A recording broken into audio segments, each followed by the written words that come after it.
Hey everyone, welcome back to the channel. Today I'll be saving this tank, which has been neglected for months, and transforming it into this. I'll walk you through each step I took in this video.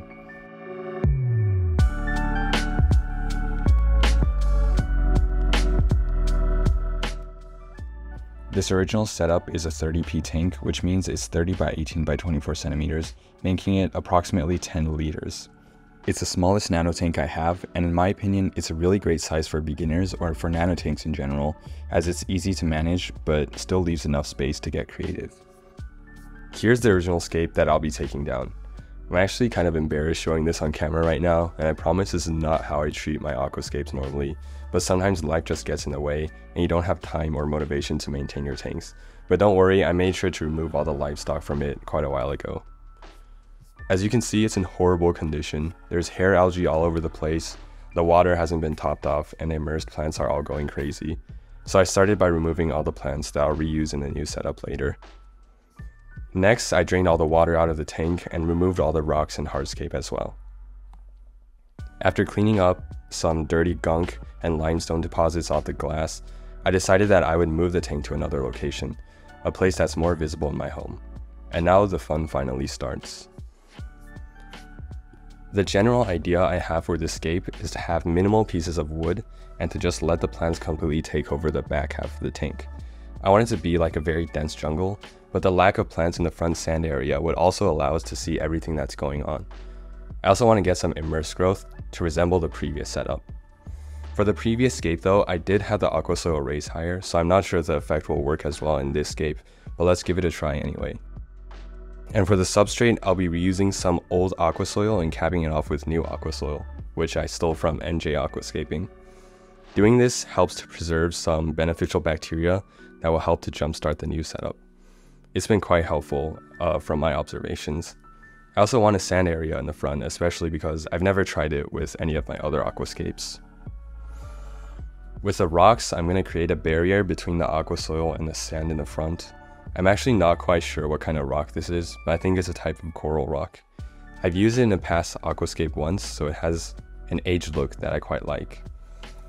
Next, I put in some fine filter floss between the gaps of the rocks to minimize the amount of aqua soil that rolls forward on the sand.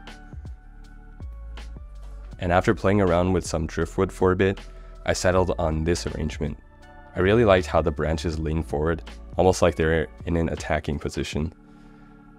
My plan for this though was to have a dense jungle of stem plants in the back and to just have a few visible pieces of wood poking out in the front. Now comes the planting. I'll be using the stems that I salvaged from the previous scape, and the reason why I'm doing this is because I'm lazy to go out and buy new plants, and also just because there were a lot of plants that I liked from there. Since I'm not planning on injecting CO2, I'll be using easy plants, and I'll leave the full list in the description. I wanted to have a gradient of red to green in the background, with red being in the center.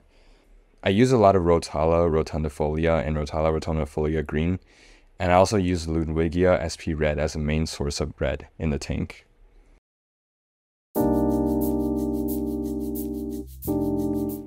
After a few weeks of running this tank and making sure that the nitrate levels are stable, I decided to add some red cherry shrimp to give this tank a little bit more life. I don't think I'll be adding any fish to this tank though, since it is a bit small.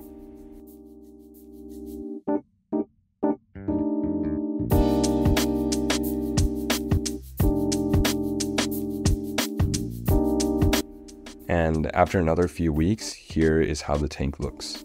In the midground, I added some Anubias Kirin, which I actually thought was Bucephalandra wavy green when I was ordering it. I wanted to add the boost because I thought that the flowers were prettier, and I liked its leaves slightly more, but Anubias Kirin is nice too. I liked how it gave the midground some more green in the tank, instead of just having the midground be bare rock. And as for the other things I'm adding to this tank, I'm just dosing in all-in-one fertilizer twice a week by the recommended amount. And it's also getting Seachem Flourish once a day. It has around 8 watts of light for 8 hours a day, and of course, no CO2. Anyways, that's pretty much going to be it for this video. Thank you for watching all the way until this point, and I'm trying to upload more consistently recently, and to be honest, all the things that you saw in this video happened a few months ago. But if this video does get a lot of support, I might do an episode 2 just to update you guys on how the tank is going.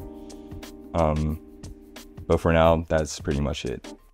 Try not to stay on YouTube for too long, and other than that, see you next time.